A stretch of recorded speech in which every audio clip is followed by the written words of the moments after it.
India is a country of retail democracy. We have a very lively, vibrant retail here, and this is not run by any corporations or any family, any one businesses. This is run by people of India. We have 40 million people, 40 crore log, doing retail services in India, as a street vendor, as a small shop owners, as MSMEs. So we are concerned that the way corporate retail, I don't say it modern retail, we call it corporate retail. Multinational corporations, Indian big businesses, you name it, Walmart, Amazon, Reliance, Tata's, Birla, everyone is doing retail in India nowadays. But the impact that it could have on livelihood, loss of jobs, loss of livelihood, low prices to farmers, producers, and wiping out of the MSME sector from India. It could be disastrous for India. We have built many networks of stakeholders which are spearheading the movement to regulate this phenomena in a way that its adverse impact is minimized. People migrate from these rural areas in search of jobs. They end up in towns or in other urban spaces where they do not have a voice. They are completely left to the mercy of their employers. So the women and the children are staying back in the villages when the men move. And that also in a sense has removed women's participation in large numbers from the market. Increasingly, labor is becoming highly disorganized or unorganized. You have completely no protections, formal protections, because most of the employment is not even registered. Most of this litigation, the issue is whether the workers are considered as workers, whether there's an employer-employee relationship, whether they're working in an industry, whether they're working in an establishment.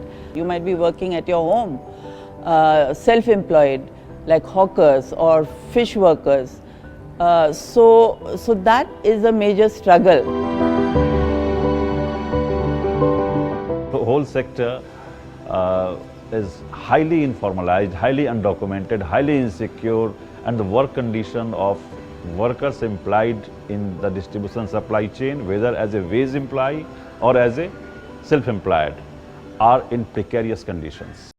After a media report revealed that Apple supplier Foxconn rejected married women from iPhone assembly jobs in the country. The Labour Ministry Just an example of this is the Foxconn case in Tamil Nadu, where basically they are a supplier for Apple goods. Basically they were recruiting people, and when married women came to apply, they said we don't have a policy to employ married women because we know that if we employ them, they will take maternity leave, they will not be able to work during particular hours of the day, they will require safety conditions, etc., etc. And so blatantly they've said that we will not employ married women.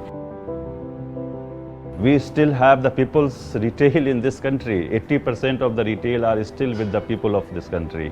So the corporate retail penetration has been limited, restricted to a great extent. The Indian policy framework does not allow foreign corporations to completely own a retail store in India. So that's a major win that we had.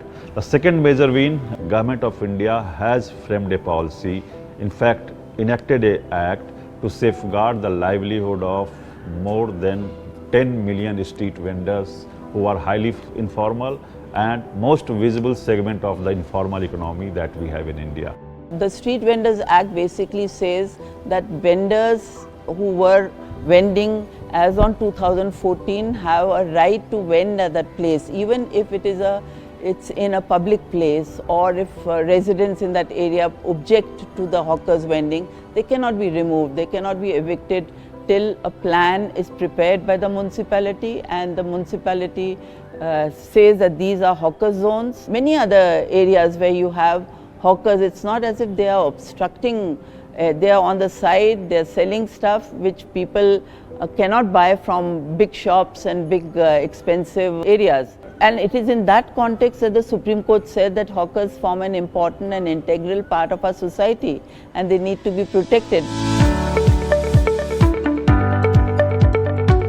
In that kind of a context, a space is being in a sense harnessed where mobilization is made possible. It's highly challenging, but local organizations which are mobilizing the informal workers, those are being in a sense networked into a larger kind of a voice. So because if you were to articulate the demands of one segment of the labor market, it might not matter.